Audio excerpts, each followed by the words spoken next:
Shalom Bapak Ibu Saudara-saudari yang terkasih di dalam nama Tuhan Yesus. Salam jumpa dalam program Hikmat Pagi GKI Karangsaru Semarang pada hari ini, hari Senin 24 November 2025. Bersyukur pada hari ini karena semua anugerah yang dari Tuhan, kita boleh menikmati hari yang baru.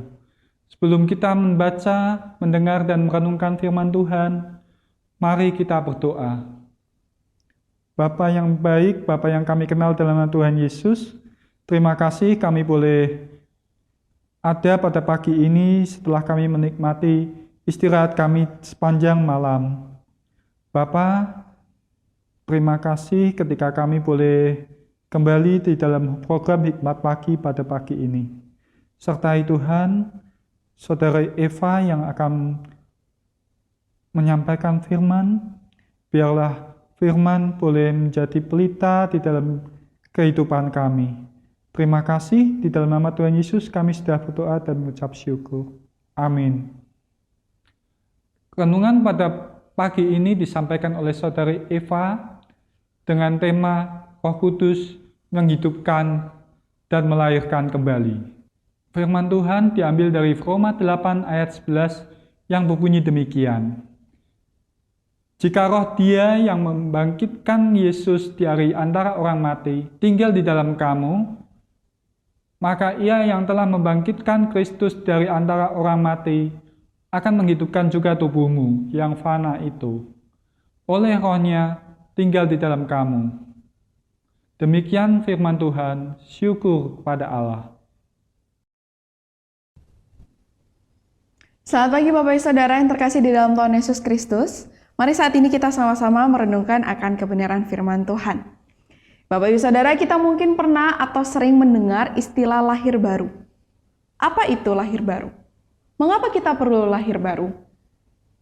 Lahir baru oleh Roh Kudus berbeda dengan lahir dari kandungan ibu kita. Kelahiran ini bersifat rohani atau spiritual sehingga tidak tampak secara fisik. Maka lahir baru adalah kondisi di mana jiwa atau roh seseorang yang sebelumnya mati dan melalui kuasa Roh Kudus, jiwa atau roh itu bisa menjadi hidup. Itulah maksud dari ayat yang dibacakan tadi, yaitu roh menghidupkan tubuhmu yang fana. Tubuh jasmani memang hidup, tetapi untuk menghidupkan roh atau jiwa kita diperlukan kuasa Allah sendiri melalui pribadi Roh Kudus. Itulah cara Roh Kudus menghidupkan diri kita dan melahirbarukan kita.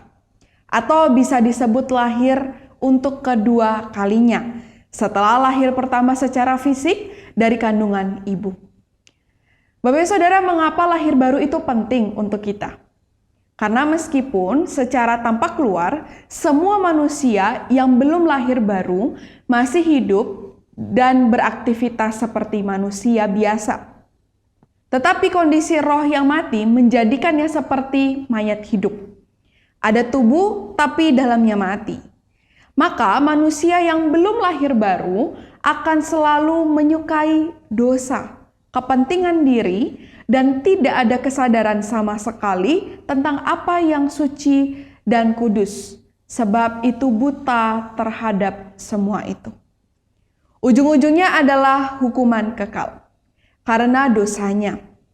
Tetapi syukur kepada Allah karena kemurahannya. Ia menghidupkan dan melahirbarukan roh kita sehingga kita tidak lagi mengikuti jalan dunia yang penuh dengan keinginan dosa. Sebaliknya, kita jadi memiliki keinginan untuk hidup dengan cara yang kudus dan saleh. Suatu keinginan timbul hanya karena telah lahir kembali. Hasil dari lahir baru ini adalah kita jadi peka dan dengar-dengaran akan firman Tuhan. Menolak untuk terus-menerus hidup dalam dosa. Mampu tetap berpegang teguh akan janji firman Tuhan dan menaatinya, meskipun ada godaan dan tekanan hidup. Bapak Saudara, mari refleksikan. Apakah kita sudah lahir baru dengan menjadi anak yang dengar-dengaran, atau kita masih sering tutup telinga kita akan firman Tuhan? Apakah kita sudah membenci dosa atau terus-menerus masih suka berdosa? Apakah kita percaya janji dan kepastian firman-Nya?